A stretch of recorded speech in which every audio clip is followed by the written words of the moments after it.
জীবনে মানসিকভাবে শক্ত হওয়াটা দরকার। আপনার ভেতরটা যতই নরম হোক না কেন, বাইরে বোঝাতে হবে আপনি একজন শক্ত মানুষ। শক্ত হতে না পারলে আপনাকে প্রতিনিয়ত ঠকতে হবে। নিজের ভেতর আত্মসম্মান বোধ, ইগো কিংবা মূল্যবোধ থাকা উচিত। খেয়াল করলে দেখবেন যারা ঠকে যায় তারা বরাবরই নরম মনের মানুষ।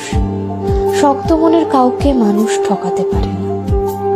সবকিছু রিভেঞ্জ অফ নেচার অর্থাৎ প্রকৃতির প্রতিশোধের উপর ছেড়ে দিতে নেই। কিছু বিষয়ে আপনার নিজেরও প্রতিশোধ নেওয়ার দরকার আছে। যে আপনাকে যতটুকু অবহেলা করে, কষ্ট দেয়, তাকেও সেই পরিমাণ অবহেলা কিংবা কষ্ট ফিরিয়ে দেওয়া উচিত। জীবনে ভালো থাকার জন্য হলেও একটু কঠোর হওয়া দরকার। যে কোনো কিছু সহজে পেয়ে গেলে মানুষ মূল্য দিতে জানে না।